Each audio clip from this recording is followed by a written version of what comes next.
مرحبا بكم في هذا الدرس، والذي سنتناول فيه كيفية تكرار أشكال جميلة على أشكال أخرى للحصول في النهاية على ديكورات أو أشكال هندسية متناسقة.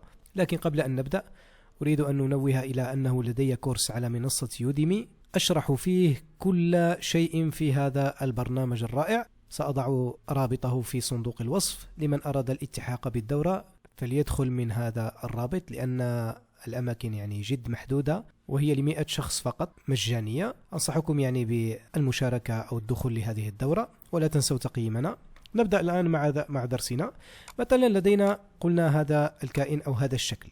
لاحظ نقوم بعمل مثلا دائرة، نريد أن نطبق مثلا التكرار.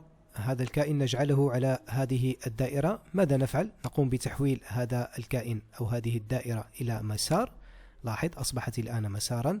ثم نقوم بالذهاب إلى القائمة المنسدلة Path، ثم الذهاب إلى Path Effect وهي قائمة التأثيرات. لاحظ ها قد ظهرت على يمين الشاشة هنا. لاحظ هذه الزائد هي لإضافة التأثير على الكائن المحدد. لاحظ ثم نقوم بتحديد هذا التأثير Pattern Along Path. لاحظ بالضغط عليه تظهر لنا هذه القائمة. لاحظ نقوم بعمل مثلا Copy لهذا الكائن، ثم نقوم بتحديد الدائرة، ثم نقوم بالضغط على Link to Path in Clipboard. لاحظ بالضغط عليه يتصل به. الشكل هنا ليس جميلا لأنه قام بعمل نسخ للكائن وحده فقط، لم يقم بالتكرار. لذا نقوم باختيار هذا الخيار Repeated Stretched. لاحظ بالضغط عليه. لاحظ شكل جميل أليس كذلك؟ لاحظ نقوم بالذهاب إلى Path بالضغط على هذا الخيار Object to Path، نحوله إلى مسار. لاحظ مثلا نطبق الآن على هذا المستطيل، نحوله إلى مسار كما في السابق. ثم لاحظ لو قمنا بتطبيق مثلا هذا الخيار على هذا المربع، لاحظ مثلا نعمل Copy ثم كما في السابق Stretched Connection. لاحظ الزوايا هنا ليست جميلة، لاحظ متداخلة. ماذا نفعل؟ نقوم بجعلها دائرية، نقوم بالعودة. لاحظ نضيف مثلا هذا التأثير. لاحظ Corners، هذا يعطي الحواف بعض الانحناء. لاحظ هنا القيمة هنا راديوس 0، لا نعطيه مثلا القيمة مثلا 30. لاحظ أو أقل 20. لاحظ الآن التأثير لا يزال على هذا المستطيل. نزيل التأثير لنقوم بالعمل، نحوله إلى مسار. لاحظ الآن اختفى التأثير وأصبح الشكل على هذا النحو، ليس عليه تأثير. نقوم بعمل مثلا نضيف إليه التأثير Pattern Along Path. لاحظ ثم نقوم بعمل Copy.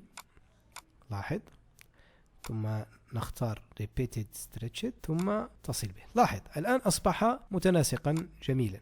يمكنك أيضا تطبيقها على مثلا نستعمل خط بيزير هنا. لاحظ مثلا هكذا هكذا مثلا هكذا، ثم نضغط على Enter. لاحظ الآن نضيف التأثير لهذا الخط. لاحظ الآن نقوم بعمل نسخة Copy ثم Repeated Stretched ثم الضغط هنا. لاحظ الآن أصبح على المسار. هنا لدينا مشكلة لأنه نسخ لنا فقط حدود الكائن، لذا نذهب إلى هذا قائمة التعبئة، نعطيه اللون الأسود، ثم نضغط على Shift لنزيل الحدود، والضغط على هذه العلامة Noun. لاحظ الآن أصبح مكتملا. لاحظ كما قلنا لنحوله إلى مسار حتى يصبح الشكل فعليا عبارة عن فيكتور أو SVG.